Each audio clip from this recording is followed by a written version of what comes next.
Hello दोस्तों, नमस्कार। स्वागत है आपका अपने चैनल एएलपी रवि चौहान में। पहली बार चैनल पे आए तो चैनल को सब्सक्राइब कर लीजिए, क्योंकि मैं भी आप ही की तरह एक एएलपी हूं जो एएलपी 2018 की वैकेंसी में सेलेक्ट हुआ था। एएलपी 2025 की जो वैकेंसी थी, 9,970 वैकेंसीज, रेलवे ने अपना पन्ना खोला है। रिजल्ट अभी दिया नहीं है, पर एक पन्ना खोल दिया, जिसके लिए आप खुशखबरी मान सकते हो। 1,000 वैकेंसीज इंक्रीज हुई है, पर वो सभी जोन्स में नहीं हुई। बात ये भी है, केवल 3 जोन में हुई: भुवनेश्वर, सिकंदराबाद और बिलासपुर। पर आपके मन में सवाल ये है कि सर, क्या अब ये वैकेंसी इंक्रीज होने के बाद हम अपनी आरआरबी, अपने जोन्स को चेंज कर पाएंगे या नहीं कर पाएंगे?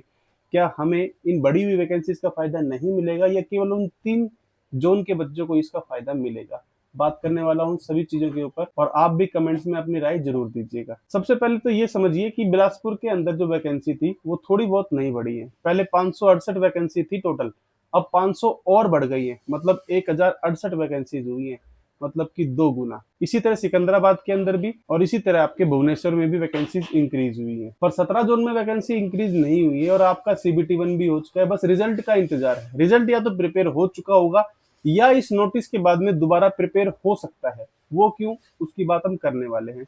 सबसे पहले मैं आपकी जो मंशा है ये पूरी कर देता हूँ कि क्या आपको आरआरबी चूज करने का मौका मिलेगा या नहीं मिलेगा। एक उदाहरण के तौर पे हम इस चीज को स्पष्ट और बिल्कुल सही तरीके से समझेंगे।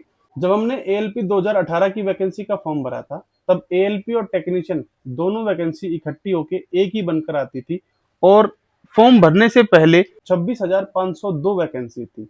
और ये वैकेंसी एक बार फिर रिवाइज हुई, और 2.5 गुना के आसपास टोटल सभी जोन की वैकेंसी इंक्रीज हुई थी, और वो हो गई थी 64,371। 64,371 वैकेंसीज हो गई थी रिवाइज होकर। हमने एएलपी सीबीटी 1 का एग्जाम दिया, और उसके बाद हमें मौका मिला था जोन को चूज करने का, या आप कह सकते हो चेंज करने का।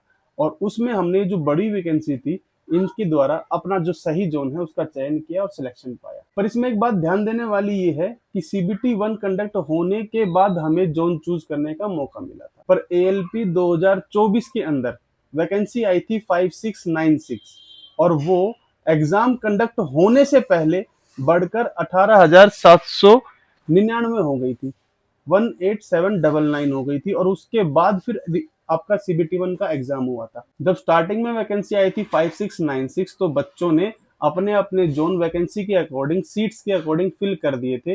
पर सीबीटी 1 का एग्जाम नहीं हुआ था, तो उसी समय दोबारा वैकेंसीज इंक्रीज हुई, और उन सभी बच्चों को जोन चेंज करने का मौका मिला। फिर उनका सीबीटी 1 कंडक्ट हुआ। इन दोनों केस में आपका केस बिल्कुल अलग है। इसमें क्या है, इसमें आप सभी ने वैकेंसी के अकॉर्डिंग जोन भी चूज कर लिया है, और सीबीटी 1 भी कंडक्ट हो चुका है।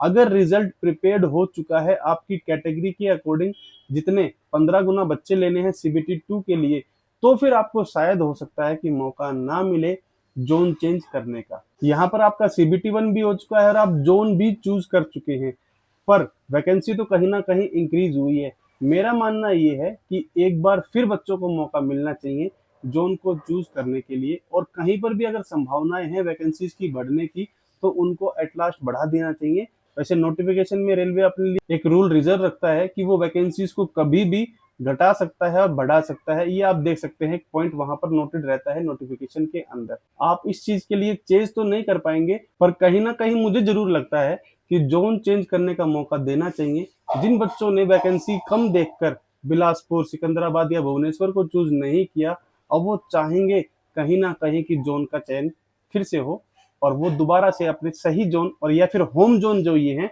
उनको चूज कर सकते हैं। पर मुझे वाकई में लगता क्या है, क्या हो सकता है।